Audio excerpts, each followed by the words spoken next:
Hello everyone and welcome back to another video. We're back together again to try and solve Secret of the Mimic. If you remember last time, we theorized that the Pizzaplex from Security Breach was built on top of the MCM. Now of course this turned out to be wrong, and I realized this about an hour after uploading the video. There wasn't really much I could do about it then, so we're back here today.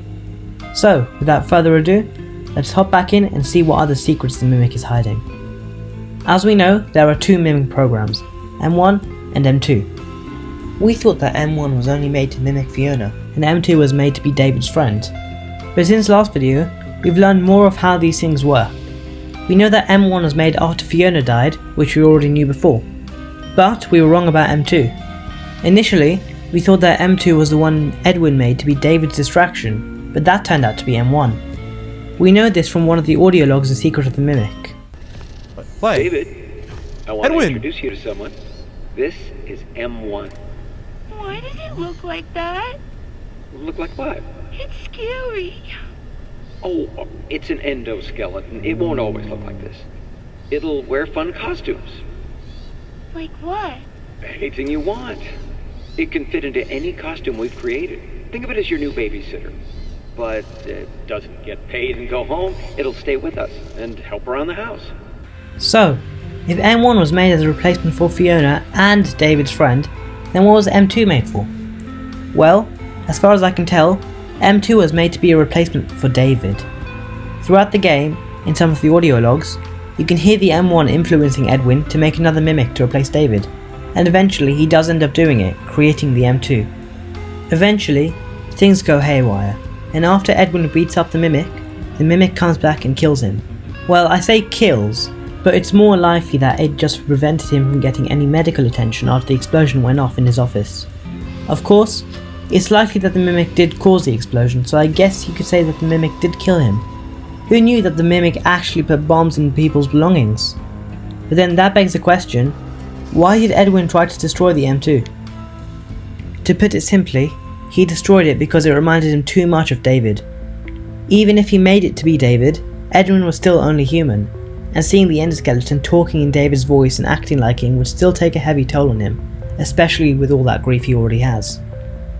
Another thing that Secret of the Mimic helps us to solve is the ending of Ruin. Now, we all know that it's most likely the elevator ending that's the canon one, where Gregory drops the elevator and Cassie falls back down to the Mimic. But, if you remember all the way back to 2023, there was some debate about whether it is actually Gregory dropping the elevator or not.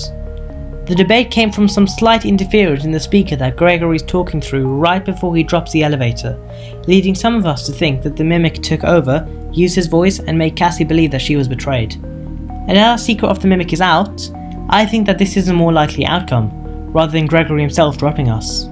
Why, you ask? If you think back to the start of Secret of the Mimic, initially, it's Dispatch guiding us on where to go throughout the game, but right after the Jackie chase, there's some interference from the speaker, and from the rest of the game onwards, Dispatch sounds less human and more robotic. Oh! What is going... Awesome. Glad to What see was you made that? it here without any complications whatsoever. The fact that there's some sort of interference and a pretty similar outcome happens, I think that it was indeed the Mimic. After all, we know how much Steel loves to use environmental storytelling.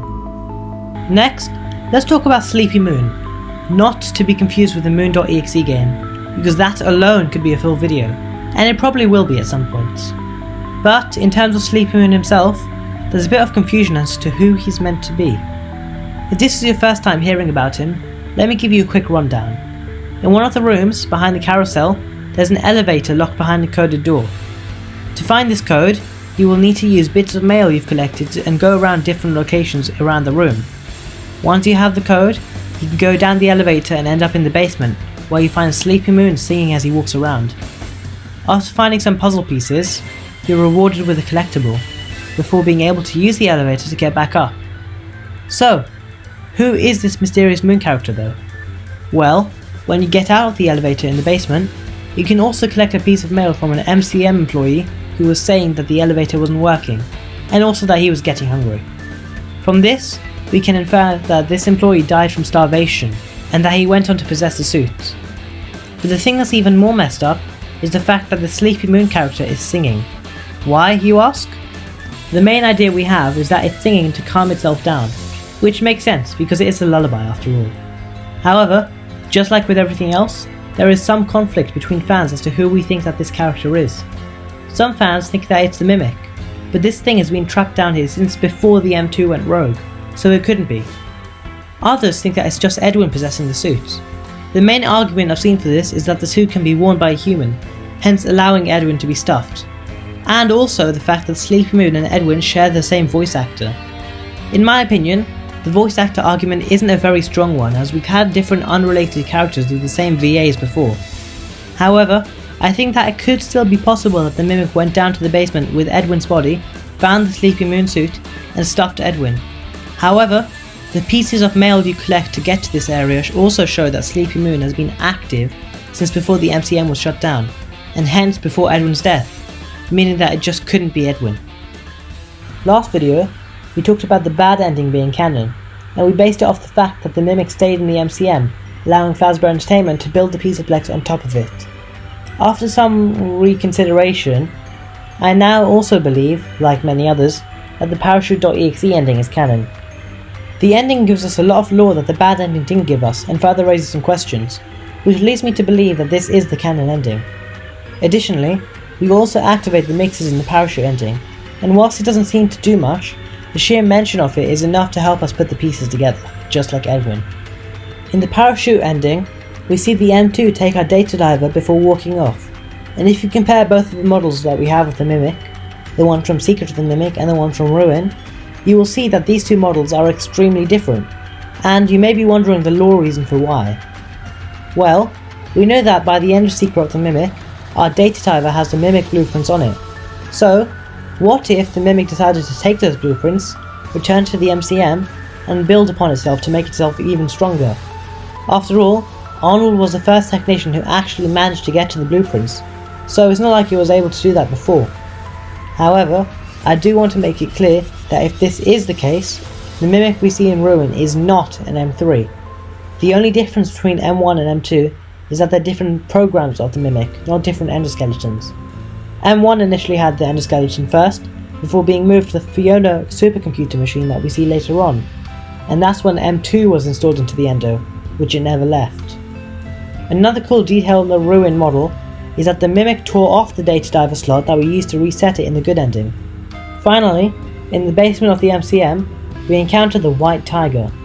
Some fans think that this entity is also the Mimic, but I disagree. I think that this White Tiger is the spirit of David still lingering. The tiger shows up and disappears throughout the game, which a Mimic wouldn't be able to do, not to mention that the Mimic is pretty much kill him as soon as you see him, whereas the tiger is toying with us. The White Tiger seems to be more supernatural than science fiction to me, not to mention that the fact that as you're being chased by it, the tiger childishly laughs. That's the majority of points I have for today's video, but there will be more to come. After all, we didn't talk much about Fazbear Entertainment's involvement in the actual making of the animatronics, nor did we talk about Chica's Party World, and there will probably be a video on Moon.exe alone. If you haven't already seen my last Secret of the Mimic video, make sure to go and do that now by clicking on the icon in the top right. Thank you everyone for watching, make sure to like and subscribe, and I'll see you in the next video. Goodbye.